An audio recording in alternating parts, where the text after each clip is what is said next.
E aí, curiosos? Todos nós alguma vez na vida já ouvimos falar do fatídico dia de 11 de setembro. Mas você sabia que 13 anos antes dessa catástrofe acontecer nos Estados Unidos, algo parecido quase ocorreu aqui no Brasil? Esse evento que vamos te contar foi tão marcante que quando Osama Bin Laden foi encontrado em seu esconderijo, lá havia revistas sobre esse caso brasileiro, como se fosse uma inspiração para ele. A ideia de utilizar aeronaves para se chocar em lugares importantes, até como tomar o controle das aeronaves, tudo isso Bin Laden absorveu a influência dessa história brasileira. Então vem comigo e prepare-se para mergulhar no quase 11 de setembro brasileiro. Eu sou seu apresentador Arthur Carvalho e sejam todos muito bem-vindos ao canal Gerando Curiosos.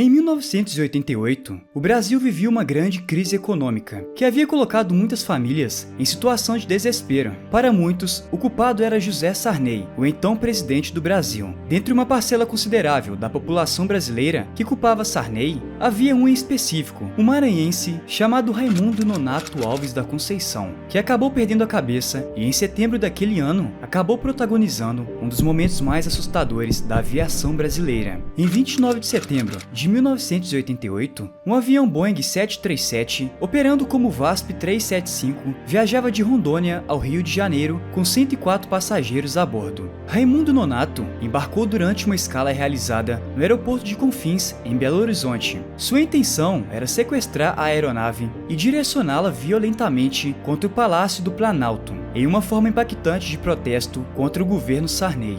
Devido à ausência de equipamentos de raio-x e detectores de metal nos aeroportos na época, medidas que só foram adotadas após os ataques de 11 de setembro, foi fácil para o maranhense entrar no avião portando o revólver calibre 32. Às 10 horas da manhã daquele dia, pouco após a aeronave decolar do solo mineiro, ele começou a executar seu plano. O indivíduo levantou-se do assento e dirigiu-se até a cabine. Um dos comissários tentou bloquear a aproximação do criminoso, que disparou, atingindo o funcionário de raspão. Ao perceber que algo estranho ocorria dentro da aeronave, o piloto fechou as portas da cabine. Infelizmente, essa medida não foi o suficiente para deter a ação de Raimundo. Irritado, o criminoso começou a disparar contra a porta. Como resultado, vários equipamentos da cabine foram atingidos. Para piorar a situação, um dos tripulantes foi baleado na perna, obrigando o comandante Fernando Murilo a abrir a porta. O sequestro foi anunciado assim que Raimundo teve acesso à cabine, ordenando que a rota fosse desviada para Brasília. Além do perigo de ter um homem armado dentro da cabine, o comandante Fernando Murilo teve que lidar com a real possibilidade da aeronave não ter combustível suficiente para chegar à capital brasileira. Por esse motivo, ele não hesitou em acionar, através do transponder da aeronave, o código 7500, um sinal de alerta que indica que a rota da aeronave está sendo alterada devido a atividades ilícitas. A Força Aérea Brasileira reagiu prontamente, despachando um caça para acompanhar o voo.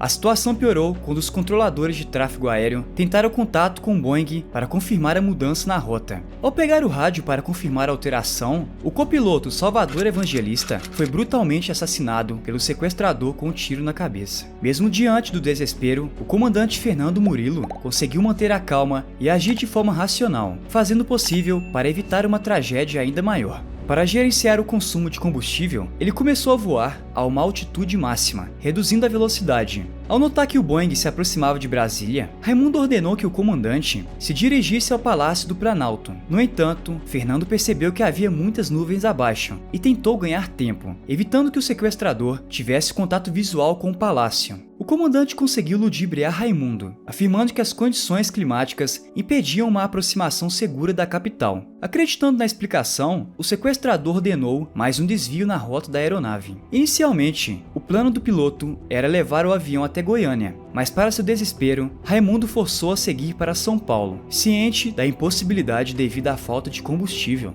Antes de continuarmos, se você é um fã de boas curiosidades e histórias fascinantes, se inscreva agora mesmo no nosso canal. Ative o sininho das notificações e nos siga nas nossas principais redes sociais que estão na descrição. Venha fazer parte dessa comunidade incrível de pessoas curiosas que descobrem coisas novas todas as semanas aqui conosco. Se inscreveu? Então muito obrigado e vamos continuar. Diante desse cenário, Fernando decidiu que precisaria se livrar da ameaça da arma apontada para sua cabeça, reconhecendo que essa era a única maneira de salvar os passageiros. Mesmo sem certeza de se o Boeing 737 seria capaz de suportar, o comandante implementou uma manobra arriscada, conhecida como Tunor, realizando um giro de 360 graus. Infelizmente, a manobra não teve sucesso e o sequestrador permaneceu de pé. Diante dessa situação, Fernando inclinou a ponta do avião para baixo, iniciando uma descida em parafuso. Nesse momento, Raimundo caiu no chão, ficando atordoado enquanto tentava se levantar. Fernando conseguiu realizar um pouso em Goiânia e, ao tocar a pista, o Boeing parou de funcionar devido à falta de combustível. Tomando o controle do rádio,